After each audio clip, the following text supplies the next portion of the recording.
We have now. Open up your notes. You guys, I'm terrible for remembering stuff. All right, check this out. The Meth Buggy. Incredible. I love that. You told me I messed up for not buying that car. You should have bought it. But I didn't, bro. It was sold by the time I got to the show. It's okay. So this one was painted by Dan. He owns. Let me get Dan's information right. That car is so well done. It's just a style. I like the panels. I like Dune Buggies when they're fixed up like that in that style. Like when they're not off-road buggies. Jesus, Dan has a long Instagram I love handle. How do you remember this? Dan Gogh Master Refinishing. That's probably his name, and then Master Refinishing. I know. I mean, it doesn't seem that complicated when you say it. Yeah, because I'm terrible for stuff. So Dan has a shop in. We interviewed Dan because he has a gorgeous Cadillac. You ever seen that green Cadillac? We saw it last year at the Pink Motel. Chopped. Maybe. All right, I can't look. think of every I'm gonna show you here. I'm gonna show you this Cadillac. You never seen this Cadillac?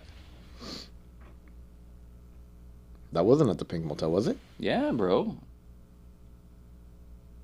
I don't remember seeing that car. He has like, so he's building a really dope 78, 77, 78, 79.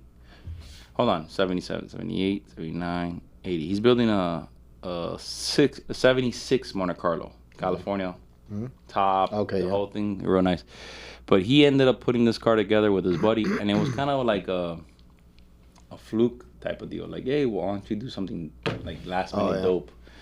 The car is great. The car is incredible. What is it? A Myers? A Myers mix. Myers mix. And then Little Matt did the air tank in the back with all his freak characters. Is that an air tank? I think so. I thought it was like a fuel tank. Oh, it could be a fuel tank. It doesn't matter. The tank in the back, whatever it is. Yeah, Little Matt killed it. Yeah. Dude, they did that car all in our candies. And that actually won, I forgot what award I think it won his, like, whatever class he was in. I don't know all the classes for those. But he built it.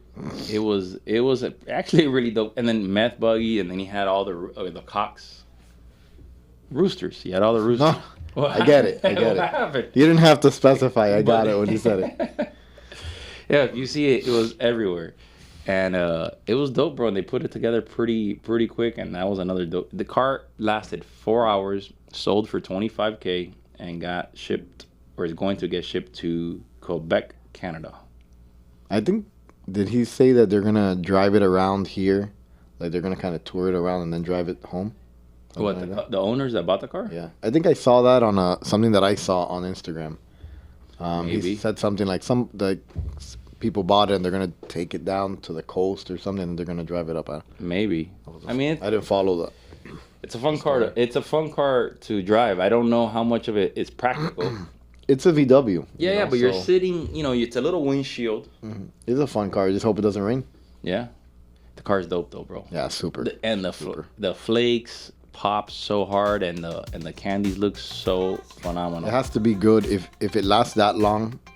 Such a short amount of time for sale, it's because it was obviously an attention grabber. I got back and you were like, dude, you should have bought that. That would have been great publicity. I'm like, I didn't even think about it, to be honest. All right, there could be another one. Yeah. So we got that. All right.